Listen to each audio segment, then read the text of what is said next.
came.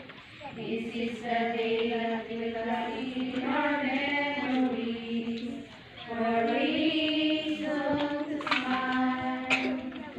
Because with things start with small beginnings, these humble wishes from our tender hearts, casting the future, crafting a new world, making a human and burning a flame. Masters of wisdom, angels of young minds, shaping crystal out of gold. We are so glad to welcome you. We wish to give our joyful